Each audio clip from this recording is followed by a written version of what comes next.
Selamlar arkadaşlar, hepiniz hoş geldiniz. Bugün sizlerle birlikte InDesign'ın tamamen araç kutusunu inceleyeceğiz. Hangi aracı ne işe yarıyor bunları öğreneceğiz. Hazırsanız hiç vakit kaybetmeden hemen başlayalım. YouTube kanalımızda birbirinden eğlenceli eğitim videoları var. Sen de gel, sen de öğren.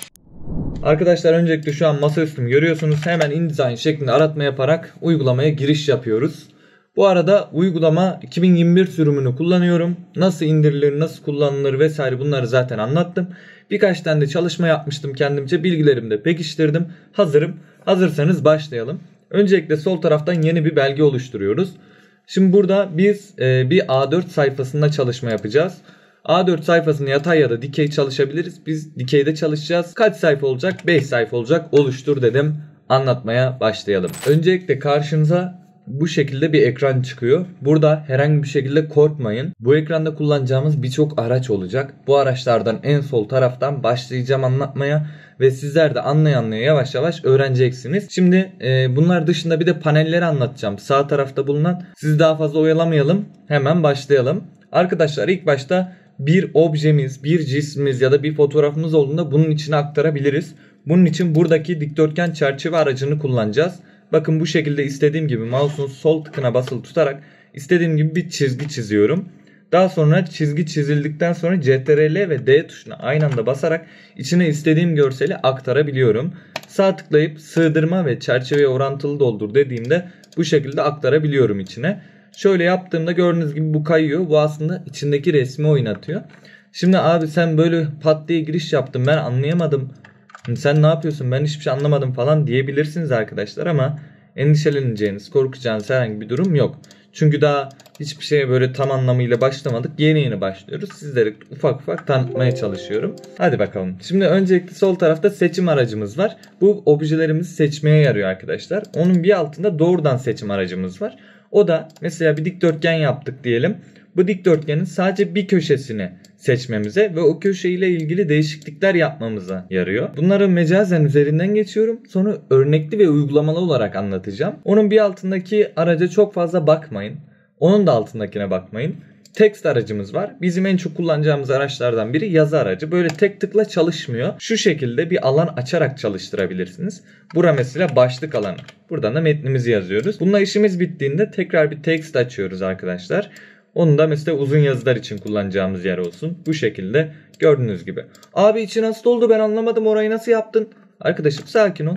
Şimdi içini siliyorum. Bak sağ tıklıyorum. Yer tutucu metinle doldur dediğimde benim yerime o metinler buluyor ve onunla dolduruyor gördüğün gibi. Text aracımızın altında birçok alan var. Sol üst taraftan gördüğünüz gibi buradan fontu değiştirebiliyorsunuz. Eğer arkadaşlar görünüm benim görünümüm gibi değilse, yani her şey bu şekilde gözükmüyorsa buradan temel klasiğe çekmeniz gerekiyor. Bu da bir aklınızda bulunsun. Bunlar dışında fontu nasıl değiştirebilirsiniz? Öncelikle yazınızı seçiyorsunuz. CTRL A ile seçebilirsiniz ya da şuradan tutup şöyle hepsini birden seçebilirsiniz. Daha sonra font bölümüne gidip istediğiniz fontu yazıyorsunuz. Yani burada zaten çıkıyor fontlarınız.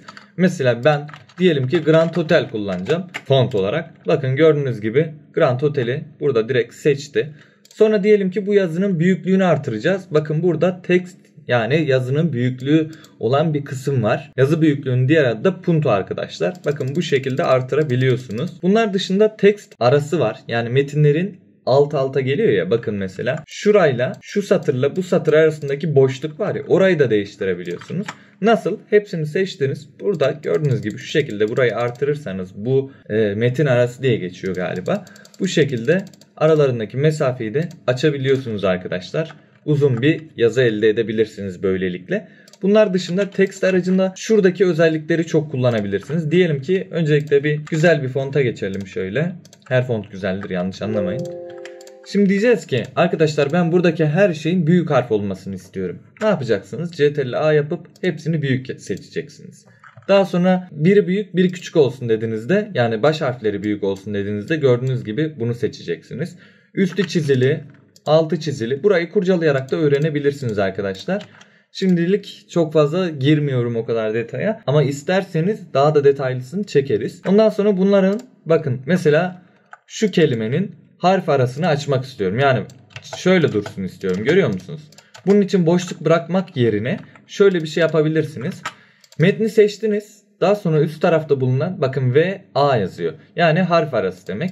Şu şekilde artırarak burayı gördüğünüz gibi harfin arasını açabilirsiniz. Tabi bunu hepsine de yapabilirsiniz. 120 yapalım mesela. Pardon. 120 yaptığımızda gördüğünüz gibi daha böyle bir şekil açık duruyor yani. Gayet güzel oluyor bence. Hoş yani. Benim hoşuma gitti. Neyse. Şimdi text aracının diğer özelliklerine geçelim. Buraları kurcalayarak eğiklikler verebiliyorsunuz. İşte efendime söyleyeyim, bakın daha şu an yaptığımız gibi 19 derecelik bir eğiklik. İşte tamam abi, ben onları anladım. Sen bana onları geç. Sen bana gel, bunun rengini nasıl değiştiririm, bana bunu anlat dediniz. Tamam arkadaşım, sakin ol. Şimdi metni seçip bak, seçim aracıyla metni seçip buradan rengini değiştirirseniz sadece arkası değişir. Yapalım. Bak mavi yaptım, gördüğün gibi arkası değişti. Ben böyle istemiyorum. Ben yazının rengini değiştireceğim. O zaman text aracını bir tane tıklıyorsun. Text'ine tıklıyorsun. Yani metnine tıklıyorsun. Ctrl A yapıyorsun. Ve buradaki T harfi yine aynı yerdeki ama bu kez içi T oldu gördüğün gibi. Yani içini değiştireceğim diyor. Buraya basarak değiştirebilirsin arkadaşım. Bu şekilde basitçe metinlerini değiştirebiliyorsun. Pekala, başka ne kaldı? Şimdi bir hizalama olayları var. Arkadaşlar metin eğer ortadaysa ortaya, sağdaysa sağ, soldaysa sola hizalanır. Bazı durumlarda tam yaslı, ortaya yaslı, sola yaslı da kullanabilirsiniz. Bakın tam yaslı bu şekilde oluyor. İşte ortaya yaslı bu şekilde oluyor. Sola yaslı bu şekilde oluyor. Sola dayalı, ortaya dayalı, sağa dayalı. Buradan girinti ve çıkıntılar verebilirsiniz arkadaşlar. Burada başka ne kaldı anlatmadığım sizlere düşünüyorum. Bir de paragraf bölümü diye bir bölüm var. Bakın burada paragraf bölümüne geçtiğinizde girinti ve çıkıntıları ayarlayacağınız yerler geliyor. Girinti çıkıntı boşluk gibi düşünün arkadaşlar. Bunlar dışında madde işareti yapmak isteyebilirsiniz. Diyelim ki şuradan itibaren madde işareti olacak. Seçtiniz. Bakın burada madde işareti yeri var. Buna bastığınızda madde işareti olarak yazıyı yazabilirsiniz. Şöyle bir deneyelim hatta, bakın. Enter'a bastığımda madde işareti oluyor. Diyelim ki kaldıracağız. Seçiyoruz tekrar ve madde işareti kaldıra basıyoruz. Biz bu işareti beğenmediysek bunu değiştirebiliriz. Şu şekilde 1-2 şeklinde yapabiliriz. Bakın hop, gördüğünüz gibi bu şekilde yapabilirsiniz. Gölgeleme var, kenarlık var. Bunların ayarlarına değinirsek video bayağı uzar. Biraz da sıkmak istemiyorum. Ama şöyle bir şey de söyleyeyim. Şimdi bir tane text açtık diyelim. Bunun içinde metinler var. Şimdi ben bu metinleri tam yasladım. Ama ben istiyorum ki bu metinler ikiye bölünsün. Yani birini ben şuradan keseyim, işte şurayı daraltayım, aynısından kopyalayayım, üstüne yapıştırayım falan diye uğraşmanıza gerek yok. Bunun kolay bir yolu var. Bakın orada, buradaki sağ üst tarafta mouse'un bulunduğu yerdeki alanı ikiye çekerseniz gördüğünüz gibi bu şekilde olur. Ama dediniz ki abi tam hizalı olsun ya, biri aşağıda biri yukarıda olmuyor. O zaman şuna basarsan o tam hizalar arkadaşım. Bakın buradaki özellikleri de kurcalayabilirsiniz. Bu da arasındaki boşluk. Burayı ne kadar artırırsanız arası gördüğünüz gibi o kadar açılır. Şimdi bu kadar kısaca text aracını da tanıtmış olalım. Yani daha detayları çok var ama ben anlatmaya kalksam yani çok uzar. Zamanla biraz yaya anlatmaya çalışıyorum. Şimdi geçelim aşağıdakine. Bu da çizgi aracımız arkadaşlar. Herhangi bir çizgi çizmek istediğinizde bastınız ya mouse'unuza. Basılı tutuyorum. Sonra shift'e basarsam dümdüz gider. Yukarıya doğru kaldırırsam çapraz 90 derecelik ya da 45 derecelik açılarla gider gördüğünüz gibi. Şimdi böyle bir çektim, tamam mı? Shift'e basarak sağa doğru dümdüz çektim. Bunun burada bir kontürü var. Bakın kontür bölümü burası. Mesela bunu mavi yapabilirsiniz, pembe yapabilirsiniz. Daha sonra normal bir yere tıkladığınızda, W'ye bastığınızda çok ince durur. Bunu da kalınlaştırmak için önce seçeriz, sonra kontürünü şu şekilde artırırız. Bakın gördüğünüz gibi. Peki ben böyle bir şekil istemiyorum. Ben bunu dalgalı istiyorum, kesik çizgi gibi istiyorum, farklı şekiller istiyorum. Ne yapacağım? Arkadaşım yine aynı yerde bulunan sağında bir yer var, tamam mı? Buradan sen istediğin efekti verebilirsin. Mesela Japonca noktalar şeklinde olacak. Ya da bunu beğenmedin mi? Tut, kalın ince çizgiler var. Bakın bu şekilde. Ondan sonra bunu da mı beğenmedin? O zaman ne yaparız? Dalgalı yaparız. Bak gördüğün gibi dalgalı da güzel duruyor yani bence. Bu şekilde sizler de bir şeyler yapabilirsiniz. Bunlar dışında arkadaşlar çizgi aracında kullanım alanları böyleydi yani. Şuradan efektlerini değiştirebiliyorsunuz demiştik. Şimdi gelelim en önemli araçlarımızdan birine, kalem aracı. Kalem aracı bizim cisimleri çizmemize sağlıyor. Şu anda ben nasıl böyle bir eğiklik veriyorum biliyor musunuz? Mesela bas çek yapmıyorum. Şunu bir silelim. Mesela dümdüz gideceğim. Shift'e basıyorum mesela. Bak Shift'e bastım, dümdüz iniyor, tamam mı? Ama ben bir eğiklik vereceğim. Mesela bu arayı eğeceğim. O zaman ne yapacağım? Şimdi burada ilk noktayı attıktan sonra bir tane daha nokta atıyorum ya, o noktayı bırakmıyorum. Basılı tutarak şöyle sağa ya da sola eğerek buradan çizimler yapabiliriz. Hatta karakter çizimlerini bile buradan yapabilirsiniz. Bunu böyle yaptıktan sonra bunun içine bir renk verebilirsiniz. İşte dışındaki kontürü azaltabilirsiniz. Vesaire vesaire, bunları da artık öğrenin yani. Onun altındaki aracı çok fazla kullanmıyoruz. Mesela Pen Tool'da bir hatamız oldu. Diyelim ki şöyle bir yer çizdik, tamam mı? İşte buna da bir renk verelim hemen. Şimdi burada bazı yerleri düzgünleştirmek isteyebiliriz. Bunun için düzgünleştirme aracını kullanarak bu işlemi daha da sadeleştirmek manasında yapabiliriz. Bakın bu şekilde biraz elinizi yapmanız lazım. Zaten çizime biraz başladıktan sonra zamanla bunları öğreniyorsunuz otomatik olarak. Şimdilik yüzeysel olarak tanıtıyorum. Daha sonrasında da kullanırken görmeniz daha iyi olacak. Onun bir altına indiğimde bizim en çok kullanacağımız araç var. Arkadaşlar bu araç dikdörtgen çerçeve, elips çerçeve ve çokgen çerçeve araçları. Şimdi dikdörtgen bir alan açıyoruz kendimizce. Diyelim ki böyle bir alan açtık. Bunun içine görsel yüklüyoruz. Ondan sonra görseli bakın Ctrl+D komutu ile yükledim. Tamam mı? Ctrl+D'ye bastım. Seçtim görseli. Otomatik geldi. Şu an mouse'uma gelen alan, ben diyor bir tane zaten bunu yükledim kardeşim. Sen bir tane de alan istiyorsan ben şu an kopyaladım. Bir tane tıklarsan bu şekilde yapıştırabilirsin diyor. Ama biz bunu istemiyoruz. Şimdi Ctrl+D yaptığımızda otomatik olarak görseli alıyor arkadaşlar. Sonra bu görselin sığması için ya ortasındaki beyaz alana basıp Shift ve Alt tuşuna basarak kendinizce sığdıracaksınız. Ya da sağ tıklayacaksınız bu dikdörtgen aracı seçiliyken, sığdırma deyip çerçeveye orantılı doldur diyeceksiniz. Böyle olunca da sıkıntı olabilir. O zaman sağ tıklayıp içeriye orantılı sığdır ya da içeriye uygun sığdırma diyeceksiniz. Bu şekilde bunların kullanımını öğrenip ayarlayabilirsiniz arkadaşlar. Sonra tekstimizi alıyoruz. İşte arasındaki boşluk kapattık şu şekilde. Alanını küçülttük. Şöyle koyduk vesaire vesaire. Onunla diyelim ki sen buraya işte dikdörtgen değil yuvarlak istiyorsun. O zaman hemen gidiyorsun, elips çerçeve aracını alıyorsun. Shift'e basılı tutarak çiziyorsun bir tane. Ctrl+D yapıyorsun. Yine aynı şeyi yapıyorsun ve gördüğün gibi aktarmış oluyorsun. Beğenmediğin yerleri de şu şekilde Shift'e basarak gene içinde düzenleyebilirsin. Ondan sonra bir de çokgen aracımız var. Onu da gösterelim hatır kalmasın. Yine aynı şekilde o da gördüğün gibi çiziyorsun ve içine bir şey aktarıyorsun.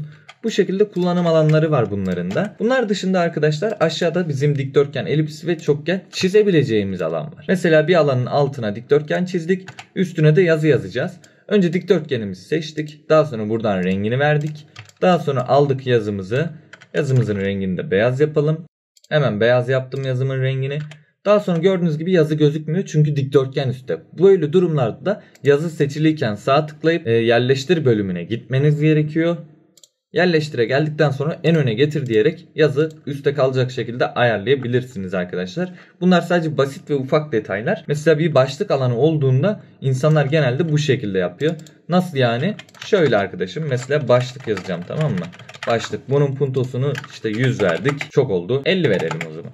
50 verdik. Gördüğün gibi başlığı bu şekilde ortaya yazıyorlar. Ve gördüğün gibi güzel de duruyor yani bence. Neyse. Geçelim bir diğer özelliğimize. Bir diğer özelliğimiz makas aracı. Bazı durumlarda düz bir çizgi çizdiğinizde iki çizginin arasındaki çizgiyi almak isteyebilirsiniz. O tür yerlerde kullanılıyor. Örneğine ileride değinebiliriz ya da şu çizgi aracını da gösterelim. Şimdi bir tane yere tıkladım. Bir tane yere tıkladım. Gördüğünüz gibi aradaki yerleri silmeye yarıyor. Bir tık da böyle seçtiğiniz yerleri ayırmaya yarıyor gördüğünüz gibi. Şu şekilde yani parçalama işlemini yaptı gibi bir şey diyebiliriz arkadaşlar. Bunların kullanım alanları da güzel. Degrade aracımız var. Degrade bir tane dikdörtgen çizelim. Dikdörtgeni çizdikten sonra degrade'e basalım. Şu şekilde degrade verebiliyorsunuz. Bunların da detaylı bir şekilde değineceğim ileride. Not aracımız var. Tasarımınız yarım kaldıysa, bir şeye ihtiyacınız olduysa not özelliğini ekleyerek arkadaşlar, özellikle metinlerin üzerine burada şu font kullanıldı yazarsanız adamlar bunu okur, anlar, öğrenir arkadaşlar ve şu şekilde sarı bir şekilde durur burada. Yani not özelliği metinlerin üzerine veriliyor genelde bildiğim kadarıyla. Şöyle bir tane tıkladığımda gördüğünüz gibi. Bu şekilde yani. Bunlar dışında arkadaşlar bir tane de bir aracımız daha var. Benim en çok sevdiğim, en çok kullandığım araçlardan birisi. O da şu araç arkadaşlar, damlalık aracı. Mesela diyelim ki bu dikdörtgenin içinde sarı bir renk var. Şurada bu dikdörtgenin içinde de şuradaki renk olsun istiyoruz, tamam mı? İkisinde de şu pembe rengi mi olsun istiyoruz. Şimdi ne yapacağız? Öncelikle bunu seçiyoruz, tamam mı? Rengini değiştireceğimiz objeyi seçiyoruz. Daha sonra burada damlalık aracı var gördüğünüz gibi. Damlalık aracına tıklayıp bir tane pembeye tıklarsanız aynı şekli alıyor. Abi ama görüntüsü gitti, şekli gitti. O zaman şöyle de yapabilirsin. Buna tıkladıktan sonra buraya gelip çift tıklarsan şurada bir kod vardır. Bunu CTRL-C yaparsın. Sonra gidersin ve buraya CTRL-V yani yapıştır işlemini yaparsın. Tamam dersin, gördüğün gibi o rengi alır. Sonra bunda da aynı şekilde i harfiyle ulaşabilirsiniz pratik olarak arkadaşlar buna. Bilginiz olsun, bu şekilde renk örnekleri almamıza yarıyor. Onun altında bir el işareti var. Bunu genelde boşluk tuşuna basılı tutarak ulaşabilirsiniz. Bu neye yarıyor? Mesela şu şekilde tasarımda yukarıya çıkacağım. Mouse'a basıyorum, bir tane el gidiyor. Pardon. Şöyle aşağı doğru inmenize, yukarı doğru çıkmanıza yarıyor. Bunu scroll'la da yapabilirsiniz. Bunlar dışında alt tuşuna basılı tutup ileri ve geri yaptığınızda gördüğünüz gibi zoom aracının işlevini görüyor. Zoom aracı da seçtiğiniz alana yakınlaşmaya yarıyor arkadaşlar. Bu şekilde kullanım alanları. Evet, çoğu şeyi anlattım sizlere hızlıca. Mesela bunun rengini şuradaki degrade'e tıklayarak değiştirebiliyorsunuz demiştik. İşte farklı şeyler kaldı mı düşünüyorum şöyle bir. Paneller bölümü. Evet, paneller bölümü var. Hemen ikinci sayfamıza geçelim. Size bir örnekle anlatacağım. Şimdi bizim bir sayfamız var, tamam mı? Şöyle bir sayfamız var. Text aracıyla bir metin yazıyoruz. Hemen yer tutucu metinle dolduruyoruz. Ben istiyorum ki buradaki ilk harfi büyük olsun. O zaman ilk harfi seçiyorum. Daha sonra paragraf bölümüne gidiyorum.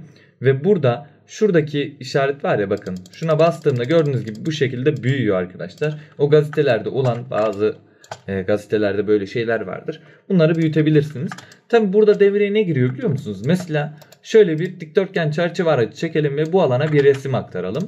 Resmimizi aktardık, sığdırma dedik, çerçeveye orantılı doldur dedik. Evet, diyelim ki resmimiz bu. Burada W'ye bastığımızda gördüğünüz gibi bakın bu yani yazı devam ediyor ve resim üstte kalıyor. Bunun olmaması gerekiyor. Bunun için de biz ne yapıyoruz arkadaşlar? Öncelikle resmimizi seçiyoruz. Daha sonra pencere bölümünde metin sarma bölümüne gidiyoruz. Metin sarmayı bu şekilde sürükleyerek buraya atıyoruz. Daha sonra görseliniz dikdörtgense buna tıklıyorsunuz. Yuvarlaksa buna tıklıyorsunuz. Diğer türlü ise yani onlara çok karışmayın. Genelde yuvarlak ve kareyi kullanın. Şimdi ben bunu seçtim, tamam mı? Bu bana diyor ki kardeşim sen beni niye seçtin ya diyor. Şimdi ben nereyi yapacağım, neye göre yapacağım diyor. Ortadaki bağlantıyı açarsanız dört taraftan şu şekilde şuraları artırırsanız aynı orantıda gider. Ama ben bunu istemiyorum. Her tarafı 0 yapalım. Her tarafı 0 yaptıktan sonra diyelim ki bunu şöyle aldım, tamam mı? Bakın bunun sol taraftan birazcık açılmasını istiyorum. O yüzden seçtim. Daha sonra buradaki işaretlerde sol bölümüne gittim ve şu şekilde artırarak o bölümü açtım. Üstten de aynı şekilde istediğimde üstü de aynı şekilde açabiliriz. Altı da aynı şekilde açabiliriz ya da kısabiliriz. Böyle güzel özellikleri var arkadaşlar. Şöyle bir tık alırsak. Bakın gördüğünüz gibi yaz biraz fazla yaptık tabi de ben görmeniz açısından öyle yaptım. Bu sadece bunda değil, aynı zamanda yuvarlakta da oluyor. Mesela bunu silelim, bunun yerine ortaya bir yuvarlak açalım kocaman. Şu şekilde bir yuvarlak açıyorum. Açtıktan sonra içine bir görsel aktarıyorum. Sığdırma, çerçeveye orantılı doldur diyorum. Daha sonra objemi seçiyorum. Metin sarma bölümüne gidip yuvarlak efektini verip buradaki alanları bir tane artırarak gördüğün gibi böyle bir etki elde etmiş oluyorum arkadaşlar. Sizler de bunları kullanarak kendinizce bir şeyler yapabilirsiniz. Zaten öğrenmeniz açısından kendiniz öğrenmeniz çok daha iyi olur. Ama ben sizlere bir ön ayak oluyorum. Öyle düşünün. Evet, şimdi geldik. Metin sarmayı da anlattık. Diğer panellerimize hizala bölümü. Hizala bölümüne ulaşmak zor arkadaşlar. Ben bayağı aramıştım. Pencere demiştim. Stiller demiştim. Yok, stiller dememişim. Bakın hala ulaşamıyorum. Evet, buldum arkadaşlar. F7 değilmiş, Shift F7'ymiş. Bakın bu şekilde hizalaya ulaşarak bunu da sağ tarafa sabitleyebilirsiniz. Şimdi burada da bazı özelliklere değineceğim. Mesela arkadaşlar iki tane iç içe bir cisim çizelim. Mesela biri bu olsun, biri de yuvarlak olsun. Tabi buna önce bir renk verelim. Evet. Şimdi yuvarlağı aldım, bu şekilde çizdim. Bunun rengi de beyaz olacak. Şimdi ben bunları tam ortalı isteyebilirim. İkisi de birbirinin ortasında olsun. Nasıl yapacağım? İkisini seçiyorum. Buradaki bölüm seçimi, anahtar nesneyi, kenar boşlukları, forma. Şimdi bunları tek tek anlatacağım. Önce seçimi hizala dediğimde iki tane seçili olanlar arasında hizalama yapar. Dikeyde ve yataydayı seçersem gördüğünüz gibi bunu içeridekini dışarıdakine göre hizaladı. Şimdi bu ikisini grupladım, tamam mı? Bir grup haline getirdim. Ctrl+G komutu ile. Burada sayfaya hizala der ve dikeyde hizalarsam gördüğünüz gibi sadece şu an olan sayfaya hizalar. Forma hizala dersem de tam ortaya diye düşünüyorum. Bakalım. Evet, tam ortaya hizalar arkadaşlar, gördüğünüz gibi. Tabi eğer bunlar bir grup halinde olmasaydı bu kez ne yapacaktı? İsterseniz deneyelim. Sayfaya hizala dediğimde dikey yapardım. Gene aynıydı çünkü alanları aynı. Yatayda herhangi bir hizalama yapmamışız ya da iç içe geçirdiğimiz için. Ama şöyle olsaydı, bu ikisini seçip dikeyde hizala deseydim, gördüğün gibi sayfaya göre ikisinde dikeyde hizalardı. Bu şekilde bunda kullanım alanları var. Bir de şunu söyleyeyim. Mesela bu ve bunu aldınız, tamam mı? Şu şekilde. Shift'e basılı tutarak arkadakini de seçtiniz. Daha sonra her şeyi bıraktınız. Sadece mouse'la dikdörtgen, ikinci dikdörtgen yani hizalanması istenilen bölüme bir tane tıkladınız. Gördüğünüz gibi alanı mavi oldu. Bu bizim anahtar nesnemiz oldu. Buna göre içerideki yuvarlağı dikeyde ya da yatayda hizala diyerek bu şekilde ulaşabilirsiniz bunlara da arkadaşlar. Oldukça basit, hızlı ve pratik şekilde sizlere anlatmaya çalışıyorum. Umarım işinize yarıyordur. Yol bulucu ile de çeşitli cisimler elde edebiliyoruz. Mesela elimizde bir dikdörtgen var. Ya da bunu silelim, bir tane resim koyacağımız alan var şu şekilde. Resmimizi de koyalım hatta. Sonra ben bu alanı üçgen yapmak istediğimde yol bulucuya gidiyorum ve buradan üçgeni seçiyorum. Ya da şu cisme çevirmek ya da buna vesaire çevirmek istediğim cisme tıklayıp sizlerin de gördüğü gibi istediğim şekle çevirebiliyorum arkadaşlar. Örneğin bunu seçtik ve üçgene çevir dedik. Gördüğünüz gibi üçgen oldu. Sonra bir kopyasını aldık. Alt ve Shift tuşuna basılı tutarak alt tuşu bizim kopya almamıza yarıyor. Bu şekilde aynı şekilde devam ettirebiliriz arkadaşlar. Bunlar sadece sizlere ufak tefek örnekler. Şimdi çalışmalarımızı genelde mizampajımızın yani mor çizgimizin içinde yapmalıyız. Çünkü dışarıya giden alan baskı bölümü oluyor. Bunu zaten ilk videoda anlatmıştım. W'ye basarsanız sadece nasıl durduğunu görebilirsiniz. Ön izleyebilirsiniz. Ama W'ye basmazsanız bu şekilde durur. Bunlar dışında anlatacağım çok fazla bir şey kalmadı. Gölgeleme falan var ama onlara çok fazla değinmeyeceğim. Bunlar dışında bu çalışma alanını beğendiğinizde bunu da kaydedebilirsiniz. Pencere bölümünden çalışma alanına gidip burada yeni çalışma alanı diyerek bu benim alanım derseniz programınız her açıldığında bu şekilde gelir. Gelmezse de pencere bölümüne gidip çalışma alanına gidip burada bu benim alanım diye bir bölüm var gördüğünüz gibi. Bunu seçerseniz herhangi bir sıkıntı olmaz arkadaşlar. Anlatmadığım, eksik bulduğunuz ya da abi şu nasıl yapılır dediğiniz şeyleri yorumlara bekliyorum derken aklıma bir şey geldi. Bunu da anlatayım, öyle göndereceğim size. Şimdi şu dikdörtgeni şöyle bir silelim. Şu dikdörtgeni bir resim olarak düşün. Bunun içinde bir resim var, tamam mı? Öyle düşün. Şimdi ben bunun köşelerini eğik, süslü, püslü bir şeyler yapmak istediğimde kontürle yapabilirim bunu. Bakın şöyle artırıyorum kontürünü. Beyaz veriyorum ya da verelim, sarı verelim. Kontürle bunu bir yapabilirim. Şöyle bir saniye önce şu kontürü ayarlayayım. Evet. Bunu seçtikten sonra sağ tarafta bulunan bir bölüm var. Buradan süslü, bakın gördüğünüz gibi biraz çok olmuş kontürü. Şöyle, evet, bu şekilde iyi. Burada süslüyü seçebilirsiniz. Eğiyi seçebilirsiniz. Tam yuvarlanmış seçebilirsiniz ve buradaki sarı noktaya bir tane tıklayarak eğikliğini kendiniz ayarlayabilirsiniz arkadaşlar. Çok az bir eğiklik istiyorsanız azıcık bir şey sağa çekmeniz yeterli olur. Bunu da söylemezsem olmazdı, kusura bakmayın. Evet, şimdi yorumlarınızı bekliyorum aşağı bölüme. Lütfen beni de destekleyin arkadaşlar. Yani kanalımıza abone olun, kanalımız büyüsün. Bu programı öğrenmeyen kalmasın ve arkadaşlar insanlara bir yararımız olsun. Özellikle kendi düşüncesi olmayıp başkalarına çöreklenen insanlara bir düşüncemiz olsun. İzlediğiniz için teşekkür ederim. Kendinize dikkat edin. Hoşça kalın.